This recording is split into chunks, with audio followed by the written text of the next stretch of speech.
Olá, boa tarde a todos. Então, nós goianos aqui, já na boquinha da noite, né? Já não podemos falar até boa noite para todos. É um prazer estar aqui novamente nos estudos aqui da Web Rádio Sintonia bem. Mais um programa falando de Espiritismo. E desde já, nós te agradecemos por nos receber aí no seu lar, no seu ambiente de trabalho. Nós possamos ter uma noite agradável, né? Um pedacinho de noite agradável, falando do Evangelho do Cristo Consolador. Uma boa noite, então, a todos vocês que estão aí nos acompanhando. Boa noite ao meu companheiro Elmes, aqui presente. Boa noite, Cláudio, também, nosso ajudante, o chefe do programa aqui, né, Elmes? Sem dúvida. Boa noite, Sam, boa noite, Cláudio. Sem o Cláudio, nossos ouvintes, participantes, não teriam a oportunidade de nos reunirmos para estudar, né? Boa noite a todos os ouvintes, que Jesus nos ampare nessa tarde, quase noite, que não nos falte a inspiração e a simplicidade para falarmos do Evangelho de Jesus. É isso daí. E hoje, na temática de hoje, falando de Espiritismo, nós trouxemos aqui um tema que, ao nosso parecer, é de suma relevância para a humanidade, para todos nós, e que muitas vezes nós nos esquecemos ou deixamos um pouquinho de lado, que é falar do Cristo, que é levar o Evangelho do Cristo aos nossos lares, à nossa casa, para dar aquela sustentação, aquele amparo psicológico, aquele amparo nas lutas e nos embates diários, visto que no lar é que nos encontramos com os nossos algozes do passado, para nos recompor perante as leis divinas e também com aqueles que vêm para nos auxiliar. Então, o lar é um ambiente propício para começar a sedimentar o Evangelho do Cristo, a alicerçar para os embates da vida. E para iniciar, nós vamos fazer uma leitura denominada Culto Cristão no Lar, de Emmanuel, por Chico Xavier, do livro Luz no Lar. Então, ele diz que o culto do Evangelho do Lar não é uma inovação, é uma necessidade em toda parte onde o cristianismo lance raízes de aperfeiçoamento e sublimação. A Boa Nova seguiu da manjedoura para as praças públicas e avançou da casa humilde de Simão Pedro para a glorificação de Pentecostes.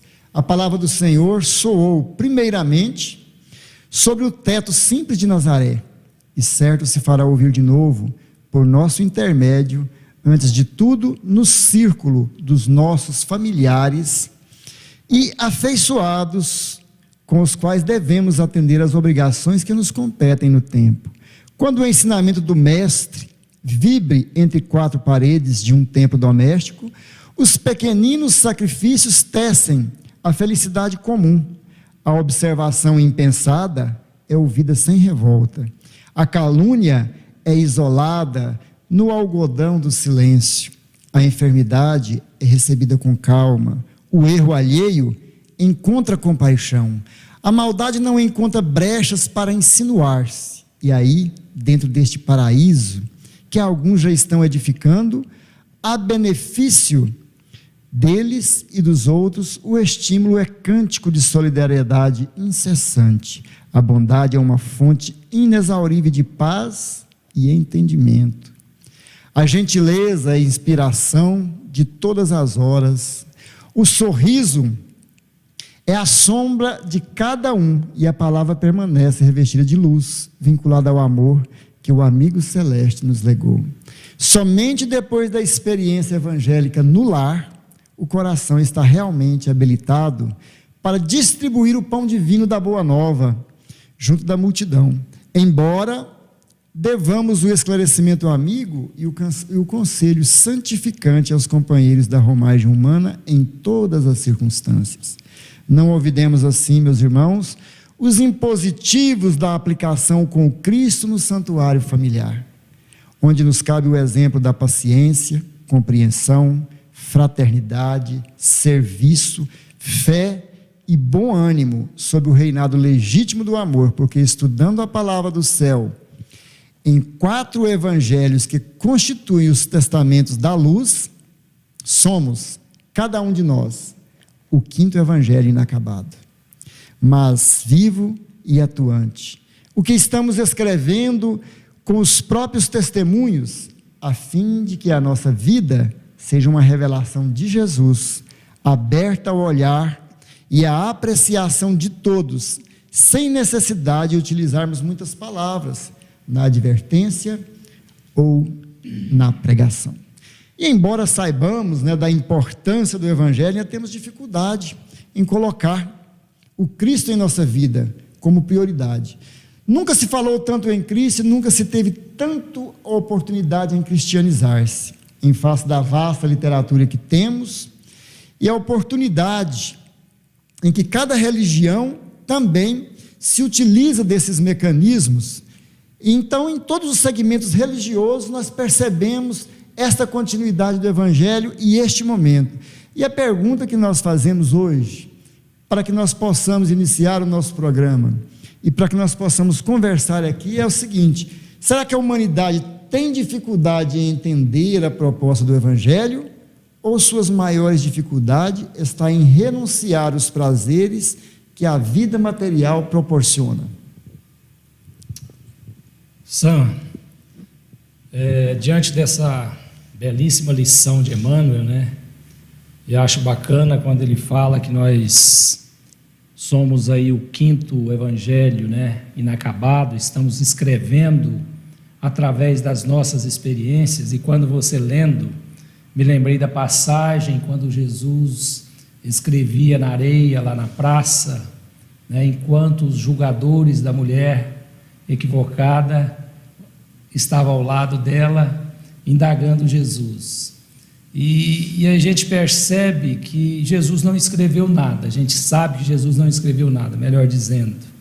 E esse evangelho, esse quinto evangelho inacabado, escrito por nós, também não está registrado em nenhum papel, mas o registro da mensagem de Emmanuel é para que nós percebamos que ele está registrado na consciência, no coração. Então, aonde formos, após essa experiência, nós vamos fazer uma reflexão, um balanço, e vamos perceber o que nós escrevemos. Será que foi o Evangelho que edifica, ou será que nós nos perdemos nos labirintos da vida humana na Terra? E aí a gente vai para o questionamento. É óbvio que a humanidade ainda não entendeu Jesus.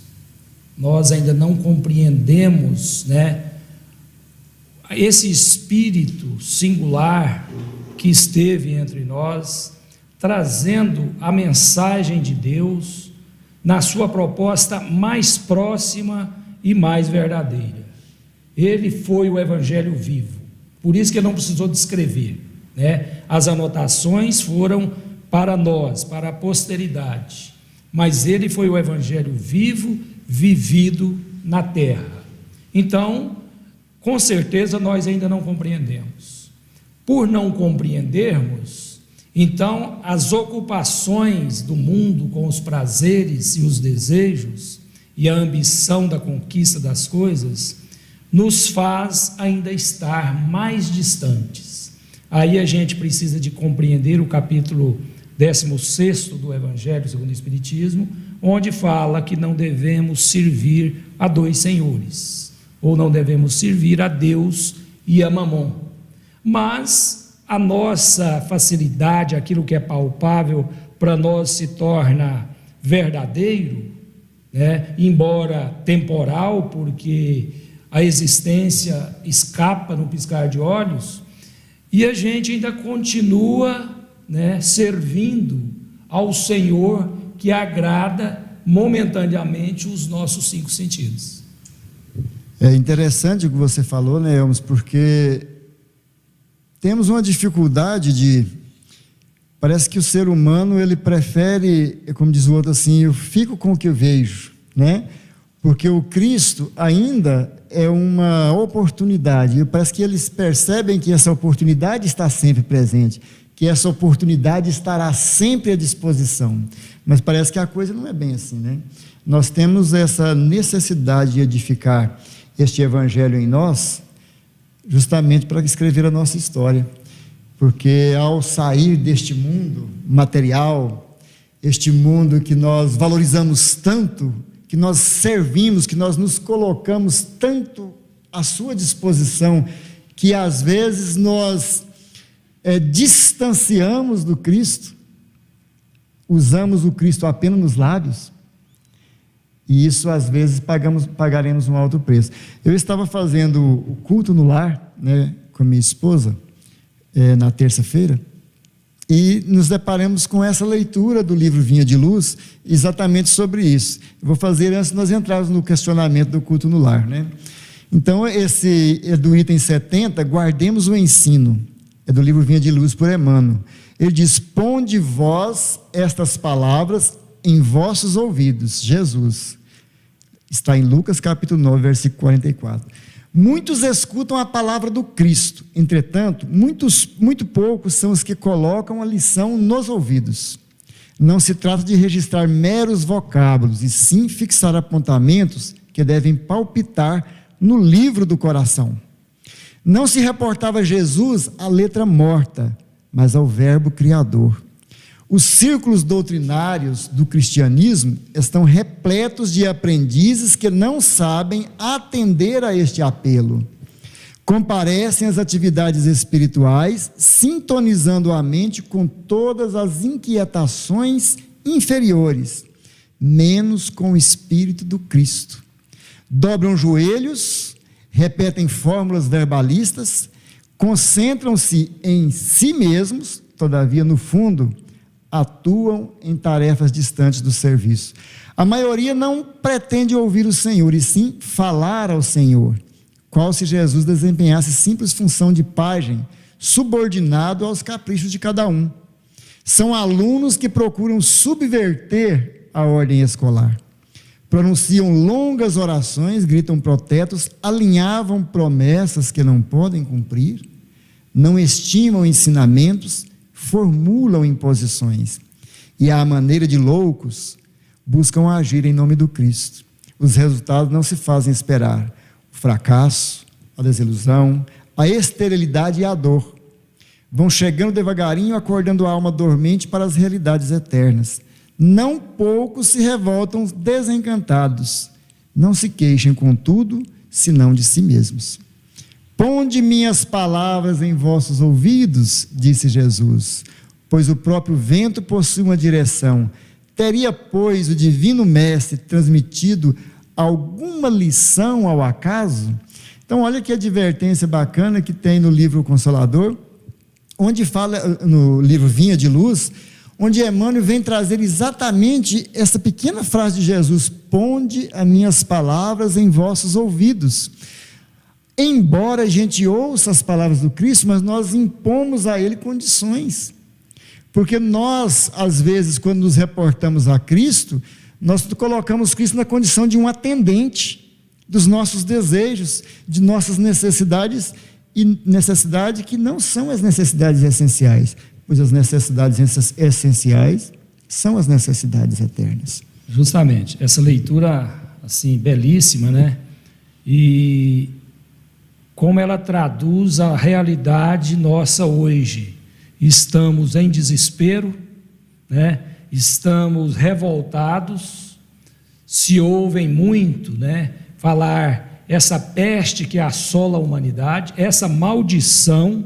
Então, toda essa verbalística inferior é dissimulada, ela é expelida dos lábios, como se a divindade tivesse que nos atender de pronto para resolver uma situação da qual nós somos os causadores, e nós não observamos ainda qual é o recado que nós estamos recebendo para a nossa mudança de postura interior. É o que Cristo espera de nós. Justamente nessa situação. Por isso que lá vai dizer que nós falamos ao Senhor, mas não vivenciamos, né, a lei do Senhor. É interessante isso. Então, se nós não incorporarmos isso, nós vamos passar por esse momento, porque ele vai passar, mas estaremos o mesmo homem velho pós essa situação. Quando eu me deparei com essa leitura e trouxe para que a gente pudesse falar aqui, é exatamente por isso. A gente percebe que nós vivemos, interessante usar essa palavra, nós vivemos na superficialidade do Cristo. É uma palavra até forte, né? Porque nós precisaríamos incorporar o Cristo em nós.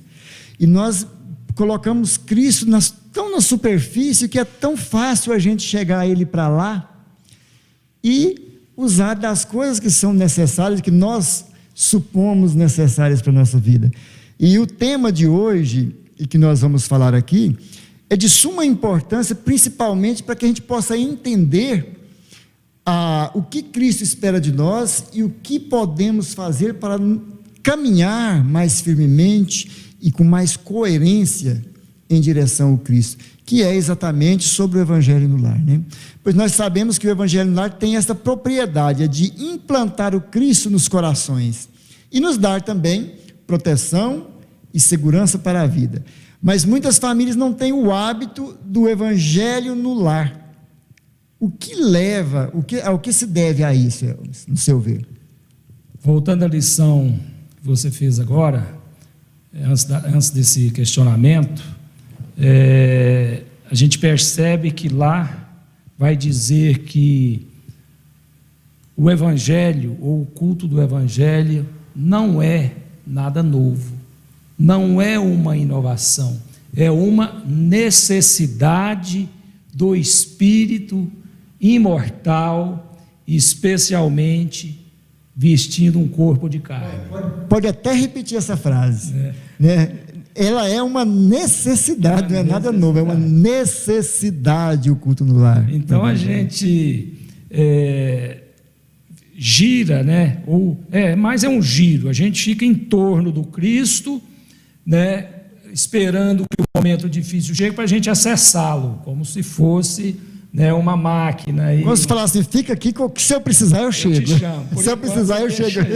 Né? Então aí quando traz que o Evangelho é uma necessidade, quer dizer, necessidade, podemos dizer, é um alimento que não dá para viver sem, né? Por isso que nós estamos muito fragilizados, né? Nós estamos adoecidos, nós estamos assim, na grande maioria, ao ponto de uma explosão. Então isso é perceptível em todos nós, né? E o Evangelho sendo esse alimento de necessidade imprescindível, a gente ainda o tem como se fosse algo somente para os momentos difíceis.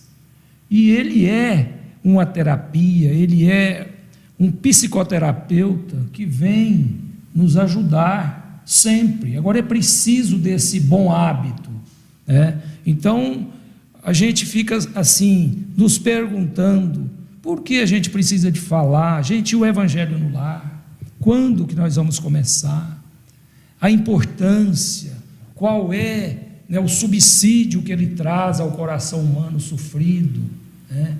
E parece que a gente ainda não consegue utilizar dele com o prazer do coração, com o prazer inerente ao espírito, não esse prazer sensorial, mas aquele interno, porque a gente tem um prazer interno. Vou dar um exemplo.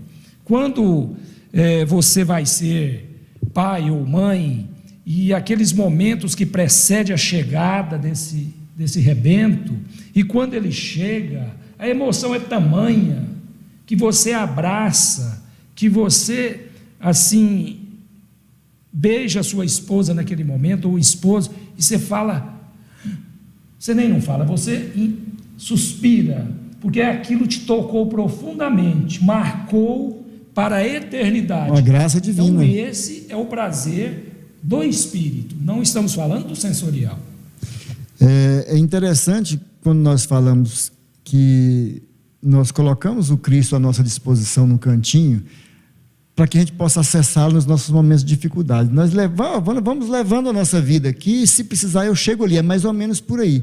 Só que é tão interessante, e você falou há pouco tempo também do momento que vivemos agora, porque nós às vezes não entendemos o Cristo ainda, mas Ele nos entende. Porque justamente nesses momentos em que ocorrem situações como a que estamos vivenciando agora, né, com esse vírus que está aí, que colocou todas as pessoas em casa, todas as pessoas aflitas, ansiosas, com medo, o que acontece? As pessoas buscam Deus, buscam o Cristo. Alguns fazem o evangelho, ou às vezes não têm o hábito semanal, o hábito, né, dioturno, sei lá, mas eles escolhem um momento para as suas orações, porque eles percebem que precisam do Cristo, né, nesses momentos. Então, parece que as famílias não têm ainda a cultura do Evangelho. É bem essa palavra, parece que não tem a cultura do Evangelho. E eu falo por mim, a dificuldade de implantar o Evangelho no lar é muito grande.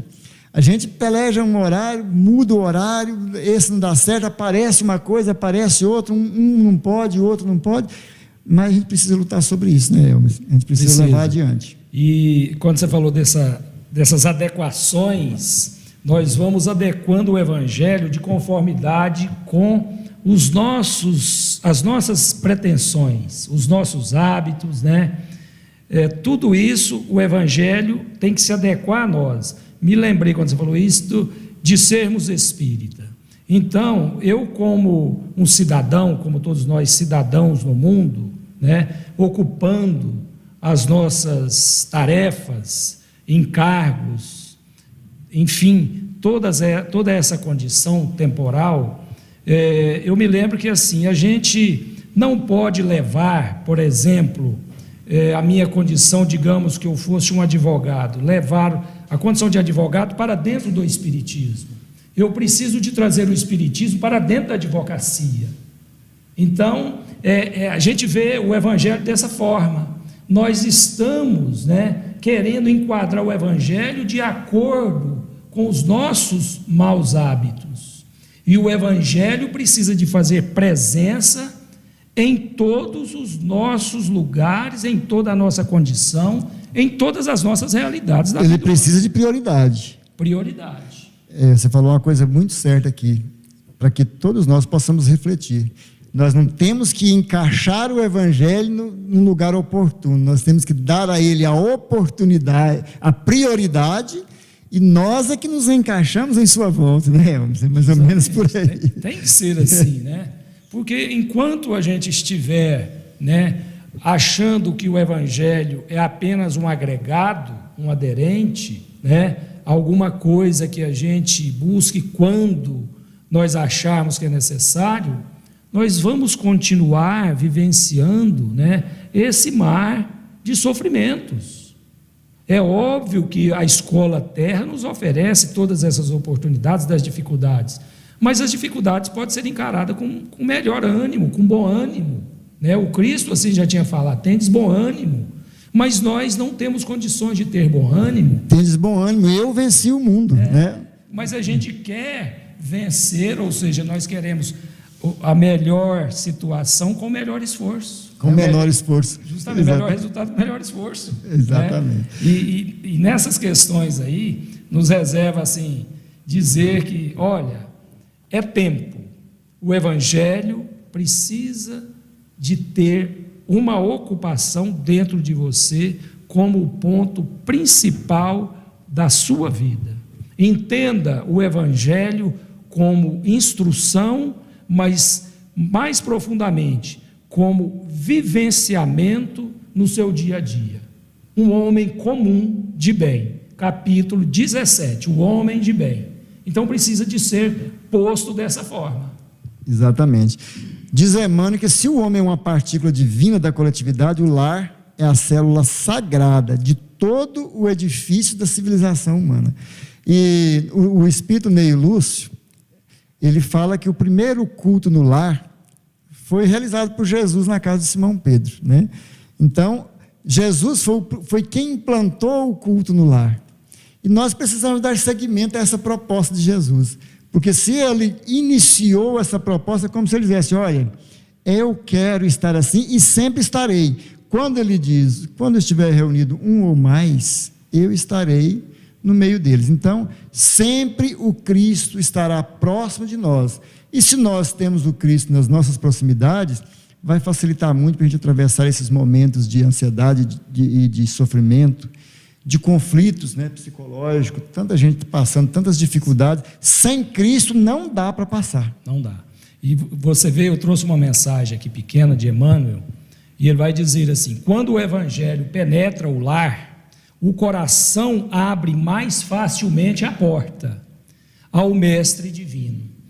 Ou seja, eu não preciso de me preparar, de fazer um curso, de percorrer um período, de formar os meus filhos, de me aposentar, né, para que eu implante o evangelho no lar. Ele vai dizer que quando o evangelho penetra o lar, né, o coração abre mais facilmente. Então eu implanto primeiro e vou percebendo que logo eu estarei com a porta do coração aberta para compreender a mensagem de Deus através de Jesus Cristo.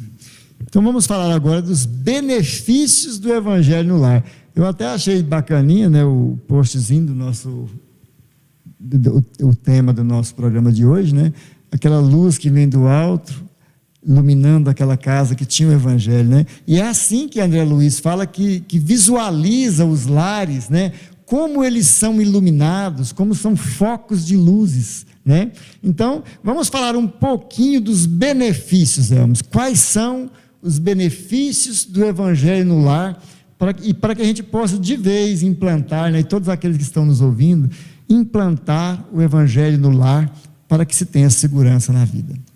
Bom, vou falar assim de uma forma bem sintética a primeira parte, depois a gente vai discorrer algumas coisas. O evangelho no lar é vida. Então, se você quer viver, implante o evangelho no lar. Sem o evangelho no lar, nós não estamos vivendo, nós estamos passando pela oportunidade da existência, mas estamos mortos, né, nos corpos, estamos aí embriagados pelas situações do mundo. Mas Joana de Ângeles nos traz assim: Jesus no lar é vida para o lar. Não aguardes que o mundo te leve à certeza do bem invariável. Então não espere nenhuma benesse, não espere nenhuma conquista triunfante que te fará uma pessoa melhor, que te fará uma pessoa com a consciência tranquila de todos os seus feitios, se você não estiver Jesus no lar. Então esse é um dos grandes benefícios, é que vai fazer com que você se harmonize consigo mesmo e com todos aqueles que te cercam a partir do seu lar. Mas ela continua: quando o lar se converte em santuário, o crime se recolhe ao museu. Quando a família ora, Jesus se demora em casa. Gente, a gente arrepia. Você imagina Jesus falou: vou passar, eu vou passar essa noite aqui com você, gente, né? A gente fica vendo as histórias, né, bíblicas, as narrativas, quando você falou que o primeiro culto no lar foi na casa de Simão Pedro. Rapaz, imagina aquele homem em torno ali, visitando, falando do evangelho, e a multidão em roda. Rapaz, eu acho que aquilo não tem quem não se eleva, né? A energia, o bem-estar, né, que todos vão experimentar é indizível, né? E como diz, você falou que o evangelho é vida, ele mesmo disse: eu sou o caminho, a verdade e a vida, ninguém vai ao Pai senão por mim. Então ele é imprescindível. Não tem jeito, né?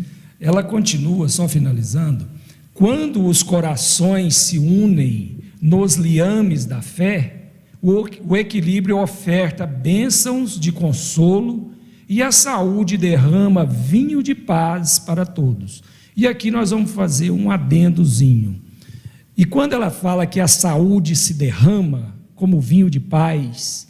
Gente, quem busca o Evangelho, quem traz como prioridade essa conquista de vivenciar o Evangelho no decorrer das reencarnações, dos milênios, porque se a gente não falar isso, muitas pessoas falam, mas então se você faz o Evangelho no lar, por que você tem problema? Por que você é doente? Mas nós vamos falar disso, é porque isso precisa de um período.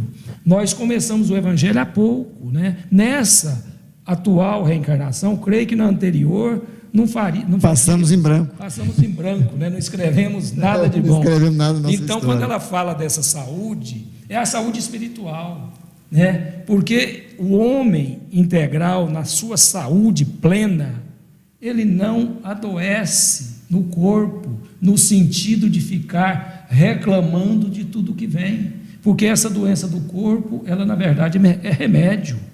Espírito saudável enfrenta batalhas difíceis, e o corpo é uma batalha difícil. Exatamente.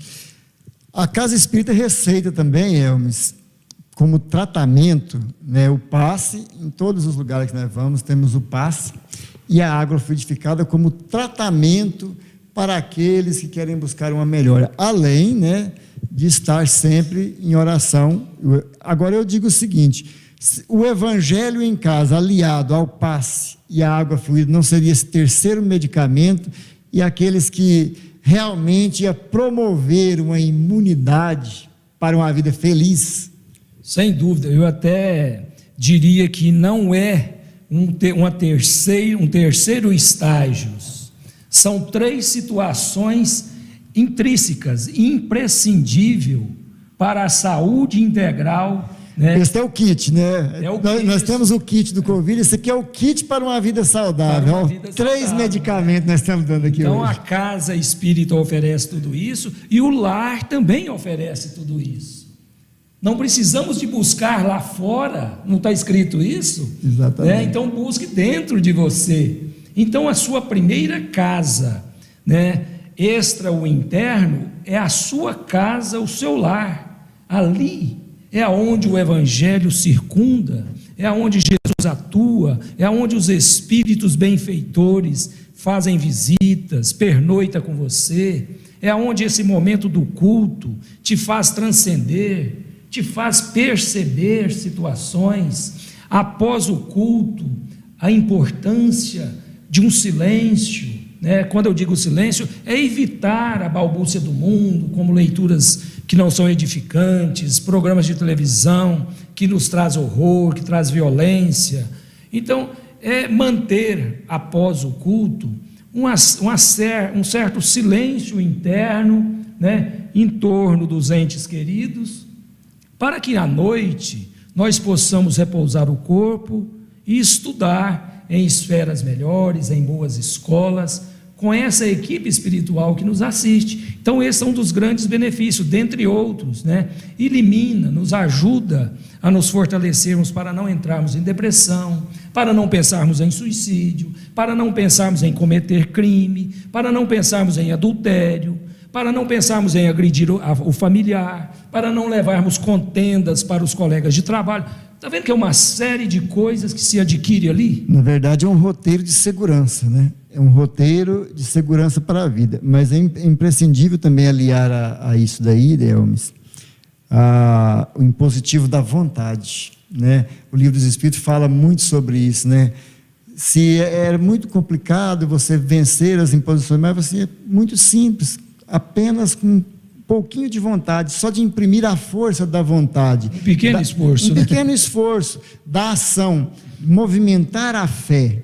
Então, quando nós temos esse movimento para a busca, o Evangelho, ele vai trazer para todos nós essa segurança que vai nos proporcionar, às vezes, né, um caminho mais reto, sem muitos atalhos espinhosos que a vida às vezes nos propõe, e que caímos, como a leitura anterior nos falou, por nossa própria imprevidência. Então, se for queixar, queixe de si mesmo, né? Segundo Emmanuel fala, porque somos as nossas imprevidências, a nossa própria imprevidência é que às vezes nos coloca nessa situação de risco. Sem dúvida. E assim, a gente precisa de tirar descomplicar o Evangelho. A gente complica muito o Evangelho. A gente acha que para fazer o Evangelho em casa tem que ter toda uma complicação, toda uma estrutura didática, né? Dentre tantas outras coisas. As pessoas às vezes falam assim, a gente percebe isso dentro da casa espírita, enfim, qualquer lugar. Fulano, faz uma oração, não faz você, eu não estou preparado. Gente, a gente quer dizer assim, oração é do coração. É a alma conversando com Deus. Vamos aproveitar então esse momento e vamos falar de um roteiro para quem quer fazer um evangelho no lar. Vamos falar então de um roteiro adequado para o evangelho no lar. Então, para quem quer iniciar. Eu vou pedir que você fala, porque eu percebi que eu estou falando demais. Não, mas desculpa. Eu estou gostando porque eu estou aprendendo. Então, pelo menos a gente tem que reconhecer que é muito falante. Não, mas eu estou apreciando muito a sua fala. Na verdade, o roteiro para um evangelho no lar, ele é muito simples de ser seguido. Nós não temos muito, como o Elmes falou, às vezes a gente para muito em palavras bonitas, em orações cheias de palavras rebuscadas, e aí nós precisamos de lembrar daquele moço, né, o Zé, que conversava com ele: oi Jesus, eu sou o Zé, eu vim te ver, né? Então, como ele tinha uma simplicidade na oração. Então nós precisamos, para construir primeiramente esse roteiro no lar, é quebrar esse paradigma de achar que nós temos que fazer uma coisa muito especial. A coisa especial em si mesmo já é o próprio evangelho. Ele é especial. Então, quando você se predispõe a fazer o evangelho, a levar o evangelho para o lar, naturalmente você já deu um passo grandioso e já é algo muito especial. A partir daí, leva-se o evangelho, como diz evangelho no lar. Às vezes a gente pensa que algumas pessoas se utilizam de diversos livros, mas o roteiro ideal é que pelo menos um pouquinho do evangelho a gente possa ler, porque é o evangelho do Cristo. Então, um pedacinho do evangelho, lê, comenta. Se tiver algum outro livro também, eu uso muito o livro Vinha de Luz, de Emmanuel, que tem passagens maravilhosas e são passagens do evangelho, como essa que trouxemos. Eles pegam trechinhos do evangelho e Emmanuel interpreta de uma forma que facilita o nosso entendimento. Coloque uma água para fluidificar, porque durante o culto no lar, naturalmente os espíritos se aproximam e se utilizam dos benefícios gerados pela energia daqueles que participam ali. Então, o primeiro passo: abra o evangelho, faça a abertura do evangelho em um momento apropriado. É importante falar isso, né? Vamos escolher um dia da semana adequado e horário, né? Para que as pessoas possam seguir religiosamente, porque os espíritos também podem chegar lá e falar: uai, não era hoje? Então precisamos ter isso, porque acreditem, os bons espíritos vão em seu auxílio no evangelho do lar, em benefício do seu lar e dos que te cercam, dos seus familiares, aqueles que você vibram em oração. E também muitas vezes, quando a luz é intensa do lar, e sempre é quando se dedica, os espíritos se utilizam desta luz para auxiliar, orientar e alimentar do evangelho espíritos necessitados do plano espiritual.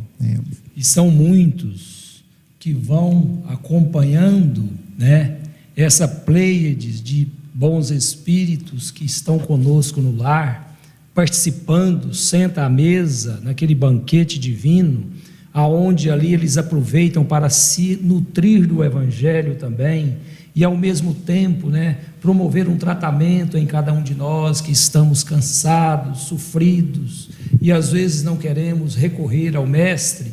Então eles vêm, consolam, trazem aqueles que são às vezes entes queridos que precisavam de nos rever. Então aquela alegria, muitas vezes a gente chegam às lágrimas porque emociona com uma leitura. Não é só isso, tem algo mais em torno. Então isso é grandioso, né? Agora quando você falou aí do compromisso, gente, isso é de suma importância. Isso coloque você na vida comum. Se você não tiver responsabilidade com os seus compromissos, você não anda adiante.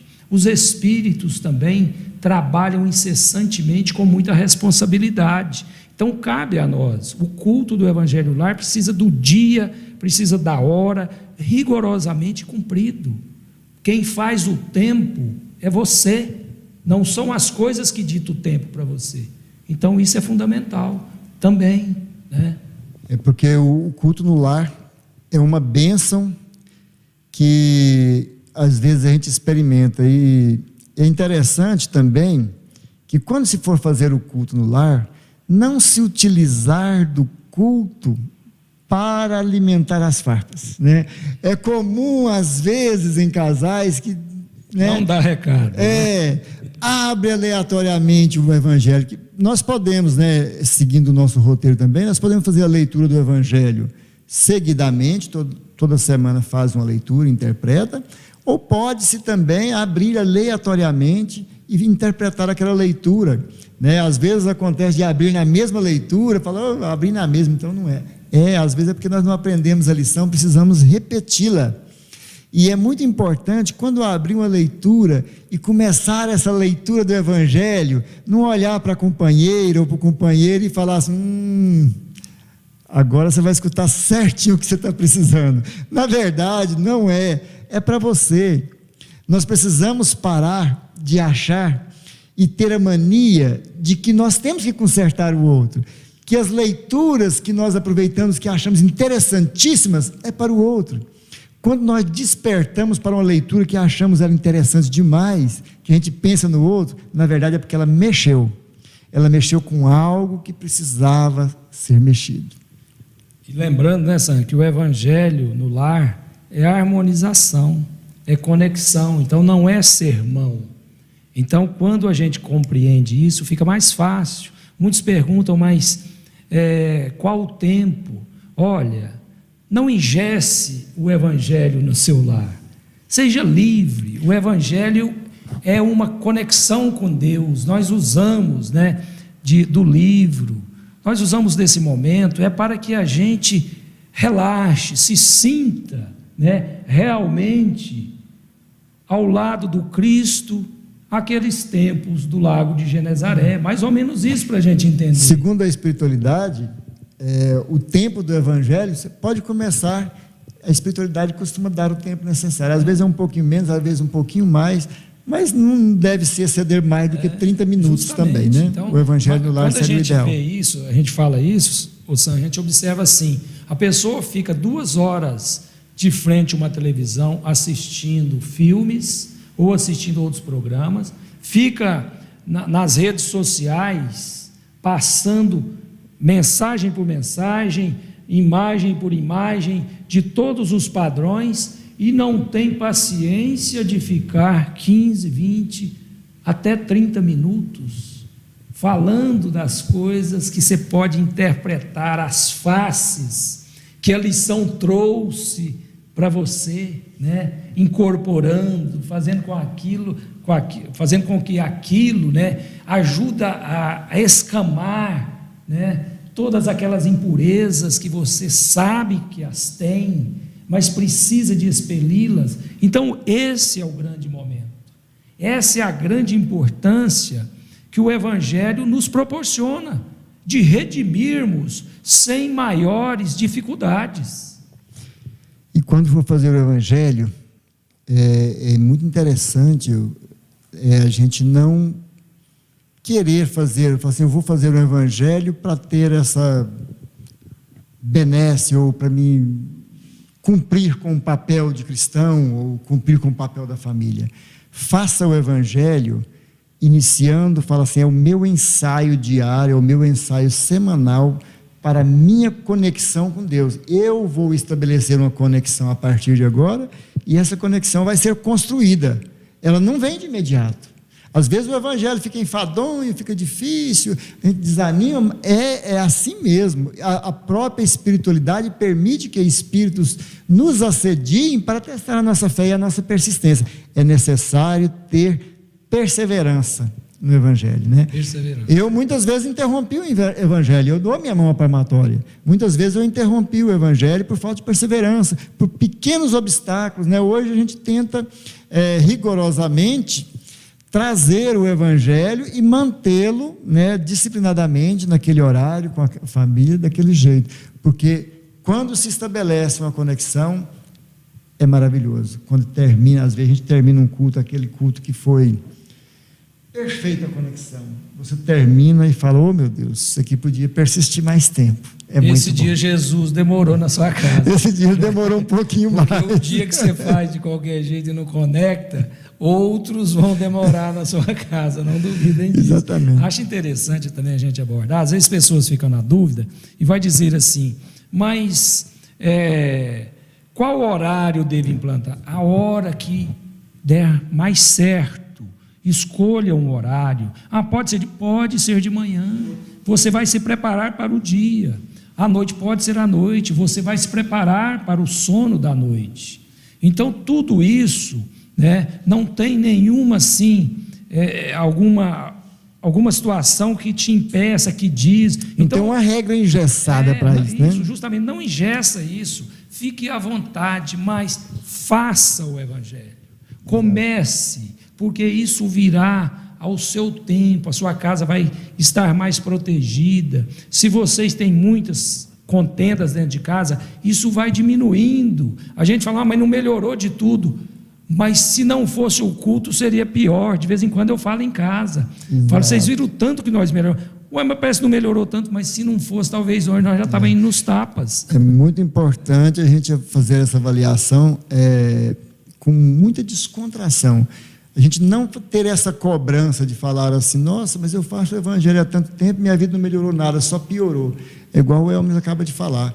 Muitas vezes nós poderíamos ter muitos entraves, muitos dissabores, e o evangelho nos dá uma proteção que ameniza problemas que nós nem imaginamos que poderíamos ter.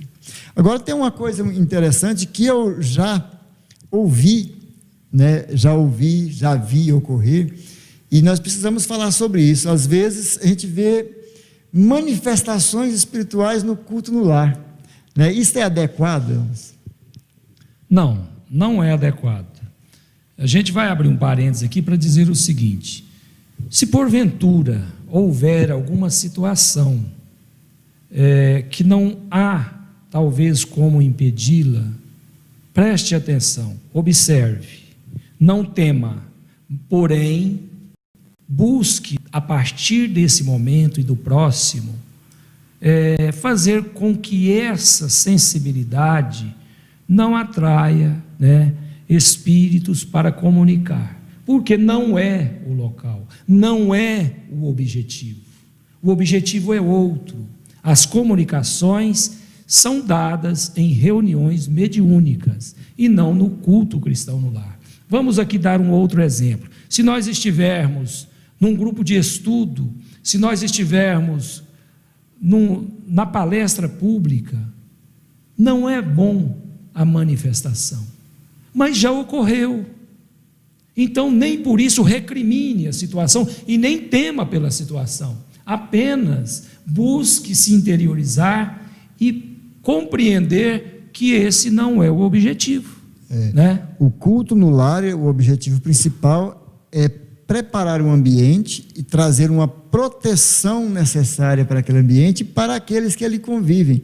Porque isso, meus irmãos, vai dar uma facilidade muito maior de entendimento, né, das contendas, das dificuldades, amenizar um pouco, né, as desavenças. E nós percebemos também, que muitas vezes as pessoas têm dificuldade no lar porque está pertinho da hora, fala, nossa, falta 10 minutos para o meu culto. Aí chega uma visita. Como que eu vou proceder nesse momento? A gente fala, gente, eu vou mandar a visita embora. E é curioso que a gente fica com vergonha de fazer o culto, com vergonha de Jesus perto das visitas. Já percebeu isso? Isso não pode acontecer. Não pode.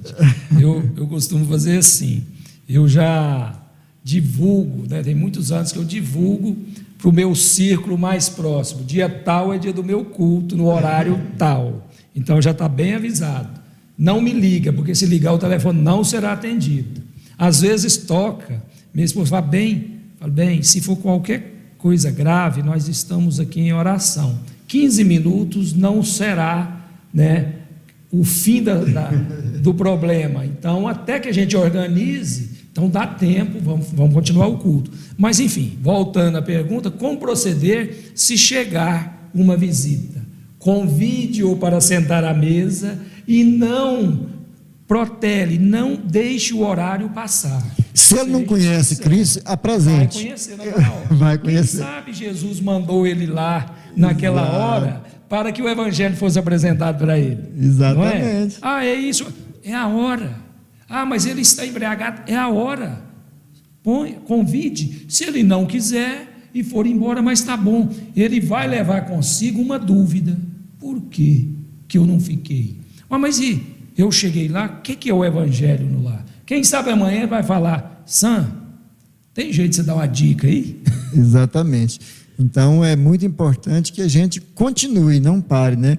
Eu já te falo que eu já teve vezes que eu adiei o culto por causa de visita. Você acredita numa coisa dessa? Hoje eu tenho esse pensamento. Eu já converso, né? E falo, olha, se chegar a visita, vão ser convidados para fazer oração com a gente. Fazendo isso, não está condenado à morte. Eu acho que nós não vamos fazer nenhum mal para a visita. Imagina, meu amigo, eu vou te convidar para sentar à mesa aqui com Jesus neste momento. Será que ele vai recusar? Pois é, rapaz, quer vir não sentar, né? Mesmo constrangido. Agora tem umas coisas interessantes que acontecem nos dias de hoje. Casais que discutem no dia do culto. E aí, como que faz? No dia do culto teve uma discussão e aí está o marido emburrado de lá, a mulher emburrada de cá, ou às vezes uma mãe com o filho. Aí na hora do culto vem aquele sentimento, meu Deus do céu, faz o culto, não faz, vai sentar na mesa, não vai. Como que procede numa situação dessa, hein? E vamos falar uma coisa, nós que estamos encarnados, não temos como escapar de uma situação, vez ou outra, desse patamar, é impossível. Vai acontecer. Vai acontecer. E o que a gente fala, como experiência própria, é que faça o culto. Mesmo emburrado. Mesmo emburrado, porque desemburra, né? Eu já tive várias ocasiões assim, de no dia não acontecer uma situação. E toda situação não justifica discussão. E a gente discute, às vezes, por algo que a gente considera tão pequeno, e aí você senta meio... Aí até você pensa assim, teve um dia que eu pensei antes do culto, assim, falei, hoje... A interpretação não sai a contento. Falei, hoje eu não vou fazer o culto. Vocês me desculpam, já comecei a conversar com a turma, né, do mundo espiritual. Vocês me desculpam, eu não vou fazer, porque eu não estou bem, eu não estou com ambientação boa para isso. Aí eu fiquei pensando, peraí, toma vergonha, rapaz. Senta na mesa, é sua esposa, já pensou? Filha. Os espíritos falaram assim, mas justo hoje que eu trouxe esse rapaz aqui, que eu estava aproveitando, tinha uma luz tão grande, justo hoje. Aí você faz, e aí a hora que você abre a leitura, mesmo que eu, por exemplo, eu tenho um livrinho que eu faço o roteiro dele, eu sigo ele, né? Então, mesmo que eu faça, a hora que eu abro a leitura, mesmo sabendo qual que é, aquela lição vai entrando assim, você vai falando, meu Deus do céu, e logo você desarreia, né? Você relaxa. Aí você olha para companheiro ou para filho, também está assim, pronto para o sorriso. Você termina, toma água fluidificada e saímos abraçados para a vida. E se não der certo, toma água emburradinho mesmo, faz a contenda. É um exercício também, né? Porque imagina, se está emburrado, está aquela hora que não está dando certo, você já vai amarrado, a mulher vai amarrado. Já pensou? A resignação, se você faz um culto junto, fala de Jesus com a cara amarrada, também é um aprendizado, né? Também é um aprendizado. É uma experiência. É uma experiência. Que aí você vai falar, na próxima eu vou tomar mais cuidado. Não compensa. É verdade. Então, é só para a gente encerrar também o nosso momento de hoje, falando da importância, do quanto é imprescindível o Evangelho no lar. Ele é uma necessidade, ele é prioridade para todas as famílias, né? Então nós precisamos despir de todas as desculpas, de todas as coisas que envolvem isso e focar, né? O objetivo é focar no Evangelho, focar nesse caminho que já está traçado para a gente seguir. Ele foi aberto, e foi aberto com sangue de mártires, né? Com suor e lágrimas. Está aberto lá a vinheira, só para a gente ir e nos conduzir lentamente. Então, se tem crianças em casa, faça um evangelho adequado, também as crianças, né? Não adianta a gente fazer um culto, né, ler e interpretar seriamente. Brinque com as crianças, fale de Jesus em um tom jocoso, né, com brincadeiras. Tem jeito de todos participarem. O adolescente também gosta de interrogar. Deixa que ele interrogue, que ele converse, que ele explane, que ele participe, e assim vai interagindo toda a família, mas é uma necessidade. Minha menina gosta de cantar, então desde pequenininha, nem todas as vezes, hoje está mais difícil, mas antes era mais fácil. Antes de começar o culto, eu falei: minha filha, canta uma musiquinha. Ela cantava, e aí a gente entrava no clima, né? A gente trazia a mensagem adequada também. Então, assim... Hoje vai ficando adolescente, fala: canta a musiquinha de novo, pai. Então, assim, conta uma historinha. Então, acho que isso é bacana, né? Eu queria também fazer uma observação, nosso tempo já acabou, mas às vezes a pessoa fala assim: e o dia que eu não estiver em casa? Não tem problema. Aonde você estiver, reserva 1 minuto, 30 segundos, faça uma oração em agradecimento àquela oportunidade que você teria de estar na sua casa, e pede o apoio à equipe espiritual, e isso acontecerá.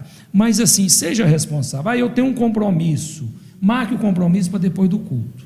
Não procure tirar o culto da hora só por conta de compromissos que não são tão necessários, porque a maioria não o são, né? Então a gente precisa de ter essa responsabilidade. E é importante a gente perceber que nosso momento hoje é de despertamento. Nós despertamos. E a nossa necessidade hoje é realmente caminhar com o Evangelho do Cristo e cristianizar, principalmente.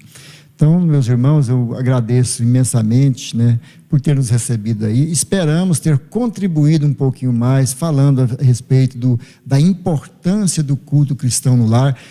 Espero sinceramente que este programa, pelo menos, possa ser um incentivo, ser uma luz para uma família que possa estabelecer um culto cristão no lar. Já valeu a pena. Então, que Jesus abençoe a todos vocês, recebam um afetuoso abraço da nossa equipe e que possamos, cada dia mais, fazer diversos focos de luz em todos os lares, até que a terra inteira esteja totalmente iluminada. Luz e paz, um abraço a todos, um abraço, Cláudio, um abraço a você do lado de lá, um abraço também, Elmes, e faça suas considerações finais aí também. Agradecemos a Deus a bela oportunidade, né? Agradecemos o Sam, que participa de uma forma muito importante conosco, nos ajudando bastante a compreender, ao Cláudio, né, que tem a paciência, ali o tempo já acabou e ele está paciente conosco. Mas nós vamos aprender a ser mais disciplinado, Cláudio. E quero deixar uma mensagem para todos os ouvintes.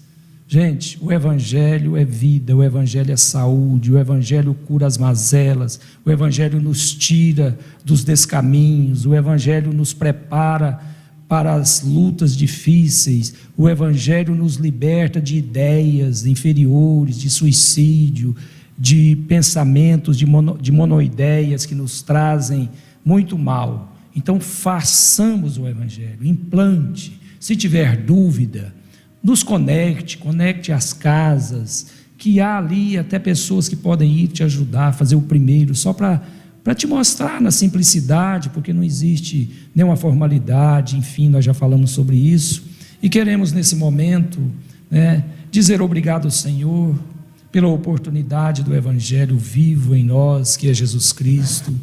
Obrigado, Senhor, pela equipe espiritual, que o Senhor permite estar conosco no dia do culto, e aí eles pernoitam, eles passam também dias conosco, eles nos orientam. Obrigado, Senhor, pela família, pelo lar. Obrigado, Senhor, pelos companheiros. Obrigado pelas religiões que nos chamam para vivenciarmos o Evangelho do Senhor, sob a sua luz, sob as suas bênçãos. Nos guarde, Senhor, para que nós não caiamos de novo nos mesmos erros, que tenhamos força de levantar, seguir adiante e espalhar a luz, para, como disse o nosso companheiro Sam, para que amanhã o nosso planeta seja um mar iluminado. Obrigado, Senhor, e fiquem todos com Deus. Que assim seja.